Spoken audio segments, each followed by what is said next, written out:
जय माता रानी दोस्तों, आप सभी का बहुत बहुत स्वागत है आपके अपने चैनल राधा कृष्ण ऑफिशियल में। उम्मीद करती हूँ आप लोग बहुत अच्छे होंगे। तो ये बताने के लिए कमेंट बॉक्स में जय श्री विष्णु जरूर लिखिएगा। तो चलिए दोस्तों, आज हम इस वीडियो में जानेंगे कि साल 2024 में मार्गशीर्ष मास के शुक्ल पक्ष की उत्पन्ना एकादशी कब है, एकादशी तिथि कब से शुरू हो रही है, कब समाप्त हो रही है, द्वादशी तिथि कब से कब तक रहेगी, पारण का शुभ मुहूर्त क्या रहेगा और व्रत हमें किस दिन धारण करनी है। तो इसी प्रकार के बहुत सारी महत्वपूर्ण बातें आज हम इस वीडियो में जानेंगे। तो आप लोग वीडियो के लास्ट तक बने रहिएगा, आप लोगों को उत्पन्ना एकादशी से संबंधित संपूर्ण जानकारी मिलेगी। तो चलिए वीडियो को शुरू करते हैं और जान लेते हैं सभी महत्वपूर्ण बातें। तो बता दूं कि उत्पन्ना एकादशी जो कि मार्गशीर्ष में आने वाली एकादशी को उत्पन्ना एकादशी कहते हैं। और ये जो एकादशी है ना, जो मार्गशीर्ष के कृष्ण पक्ष में जो आती है एकादशी, वो पौराणिक मान्यताओं के अनुसार मार्गशीर्ष मास के कृष्ण पक्ष के एकादशी के दिन ही एकादशी माता का जन्म हुआ था। इसलिए इस एकादशी तिथि को उत्पन्ना एकादशी तिथि कहा जाता है। आप सबको तो पता ही है कि एकादशी माता भगवान विष्णु का स्वरूप मानी जाती है और आप सबको ये भी पता है कि प्रत्येक एकादशी भगवान विष्णु को ही समर्पित होता है। इसलिए इस दिन भगवान विष्णु की पूजा की जाती है, नाम जाप किया जाता है और साथ ही एकादशी माता का भी पूजा किया जाता है। अब चलिए जान लेते हैं कि एकादशी तिथि कब से शुरू हो रही है और कब समाप्त हो रही है। तो बता दूं कि एकादशी तिथि शुरू होगा 26 नवंबर को। दिन है मंगलवार, मध्य रात्रि में 1:04 पर यानी कि AM पर एकादशी तिथि शुरू हो जाएगा। यानी सोमवार के मध्य रात्रि में एकादशी तिथि शुरू हो जाएगा और एकादशी तिथि समाप्त होगा 27 नवंबर को। दिन है बुधवार, सुबह में 3:47 पर एकादशी तिथि समाप्त हो जाएगा। तो ऐसे देखा जाए तो मंगलवार के दिन सुबह से शाम तक एकादशी तिथि रहेगी। तो मंगलवार के दिन तो एकादशी तिथि रहेगी ही, लेकिन साथ ही 27 नवंबर को सूर्योदय से पहले तक एकादशी तिथि रहेगी। इसलिए अब की बार एकादशी का जो व्रत है वो 2 दिन रखा जाएगा।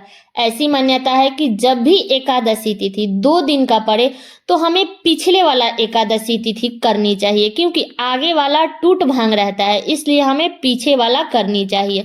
तो आप लोग देख लीजिएगा कि आपको किस दिन रखनी है। ऐसा नहीं है कि हाँ अगर एक दिन करना, जब 2 दिन का लगता है एकादशी तो कुछ लोग अगले दिन करते हैं और कुछ लोग पिछले दिन करते हैं। तो आप अपना देख लीजिएगा कि आप कब रख रहे हैं। तो दोनों दिन आप चाहे तो एकादशी का व्रत रख सकते हैं, लेकिन मान्यताओं के अनुसार अगर माने तो अगर आप 27 नवंबर को एकादशी का व्रत रखते हैं तो सबसे श्रेष्ठ रहेगा। ठीक है, चलिए जान लेते हैं कि द्वादशी तिथि कब से शुरू हो रही है और कब समाप्त हो रही है। तो बता दो कि द्वादशी तिथि शुरू होगा 27 नवंबर को। दिन है बुधवार, सुबह में 3:48 से द्वादशी तिथि शुरू हो जाएगा और द्वादशी तिथि समाप्त होगा 28 नवंबर को। दिन है गुरुवार, सुबह में 6:24 पर द्वादशी तिथि समाप्त हो जाएगा।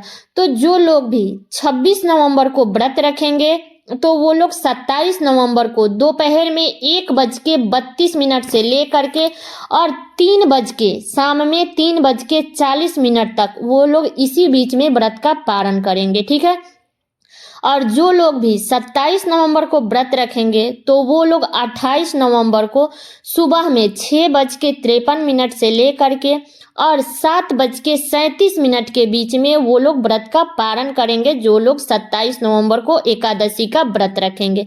तो ये बातें क्लियर हो गई। तो बता दूं कि एकादशी के पारण का हमें पूरा ध्यान रखना चाहिए और व्रत का पारण हमें हमेशा शुभ मुहूर्त में ही करना चाहिए। अगर आपका भोजन बन गया है तो भोजन करके करें, नहीं बना है तो तुलसी पत्र और गंगा जल मुख में डाल करके आप लोग व्रत का पारण कर लीजिएगा। और बता दूं कि बहुत सारे लोग होंगे जो मतलब कि 2 दिन तो कैसे भी हो जाएगा एकादशी का व्रत। तो जो लोग 26 नवंबर को एकादशी का व्रत रखेंगे वो 25 नवंबर को 10वीं तिथि के नियमों का पालन करेंगे, बाल धो के स्नान करेंगे, शुद्ध सात्विक भोजन करेंगे। और जो लोग 27 नवंबर को व्रत रखेंगे वो लोग 26 नवंबर को 10वीं तिथि के नियमों का पालन करेंगे। ठीक है, तो 10वीं तिथि के दिन हमें शुद्ध सात्विक बिना लहसुन प्याज के भोजन हमें करनी चाहिए। घी में बना हुआ भोजन किया जाता है, आप चाहे तो बादाम के तेल में भी बना करके कर सकते हैं। और बता दूं कि 10वीं तिथि के दिन बैगन, मूली, गाजर, तेल, साग, टमाटर ये सब का सेवन नहीं करना चाहिए। मांस मदिरा का तो दूर दूर तक नाम भी नहीं लेनी चाहिए। और बता दूं कि 10वीं तिथि के दिन हमें ब्रह्मचर्य का पालन करनी चाहिए 10वीं तिथि से है। इसके बाद बता दूं कि 10वीं तिथि के दिन हमें रात्रि में अन्न और नमक का सेवन नहीं करना चाहिए। आप चाहे तो फल फ्रूट खा लीजिए, लेकिन अन्न और नमक मत खाइएगा। फिर हमें एकादशी के दिन सुबह में जल्दी उठ करके अपने नित्य कर्मों से निर्मित होकर के स्नान करके हमें साफ स्वच्छ वस्त्र धारण करना चाहिए। इसके बाद आप अपने मंदिर में विष्णु भगवान की पूजा विधि विधान से कर लीजिएगा। अगर आपके आसपास में नदी सरोवर है तो आप एकादशी के दिन, अमावस्या के दिन, पूर्णिमा के दिन अगर इस तिथि पर हम नदी सरोवर में स्नान करते हैं तो बहुत ही शुभ होता है। लेकिन अगर आपके आसपास में नहीं है तो आप अपने घर के जल में भी गंगा जल मिला करके आप लोग स्नान कर लीजिएगा। साफ स्वच्छ वस्त्र धारण करें। इसके बाद आप अपने पूजा मंदिर में श्री हरि विष्णु भगवान की पूजा विधि विधान से कर लीजिएगा। और बता दो कि एकादशी के दिन विष्णु भगवान की पूजा जरूर करनी चाहिए। और विष्णु भगवान को इस दिन हर चीज आप लोग पीला पीला ही अर्पित कीजिएगा, चाहे वो वस्त्र हो, फूल हो, फल हो, जो भी लगाइएगा भोग में वो पीला ही। केले का भोग लगाएं तो सबसे अच्छा है। जो चीज का आप भोग लगाती है उसमें आप लोग तुलसी पत्र जरूर डाल दीजिएगा।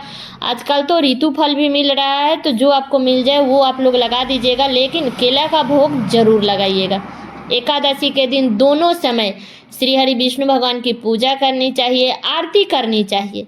इसके बाद हमें पूरे दिन किसी की निंदा, चुगली, अपमान ये सब नहीं करनी चाहिए। और पूरे दिन विष्णु भगवान के मंत्रों का जाप करनी चाहिए। कोई भी भिखू, भिखारी, पशु कोई भी आ रहा है दरवाजे पर तो हमें उसका अपमान नहीं करनी चाहिए, उसका सम्मान देनी चाहिए। अगर आपके दरवाजे पे उस दिन कोई भिखू भिखारी आ रहा है तो आपको उस दिन खाली हाथ नहीं लौटाना चाहिए। और एकादशी के दिन अन्न का दान नहीं करनी चाहिए। द्वादशी के दिन आप लोग अन्न का दान कर दीजिएगा। ठीक है, पारण से पहले कुछ ना कुछ आप लोग अन्न का दान जरूर कर लीजिएगा। किसी भी जरूरतमंद को कुछ भी आप लोग दान कर सकते हैं। ठीक है, तो यही है उत्पन्ना एकादशी से संबंधित सभी महत्वपूर्ण बातें। तो उम्मीद करती हूँ कि आप लोगों के लिए वीडियो बहुत ही उपयोगी होगा। तो ये वीडियो मेरा यहीं तक का था। कैसा लगा ये वीडियो आप लोग कमेंट करके जरूर बताइएगा। चैनल पे नए आए हैं तो सब्सक्राइब कर लीजिएगा, बेल आइकन को प्रेस कर दीजिएगा, जिससे मेरे वीडियो का नए नोटिफिकेशन आप सभी के पास में सबसे पहले पहुंचे। और वीडियो को लाइक कर दीजिएगा, क्योंकि आपके एक लाइक से मुझे बहुत ही मोटिवेशनल मिलता है। तो वीडियो को लाइक कर दीजिएगा, वीडियो को शेयर कर दीजिएगा। तो चलिए दोस्तों, इस एकादशी से संबंधित, उत्पन्ना एकादशी से संबंधित सभी महत्वपूर्ण बातें उन्हें भी जानने को मिल जाए। तो चलिए दोस्तों, मिलती हूँ अगले वीडियो में किसी नए वीडियो के साथ में। तब तक के लिए नमस्कार।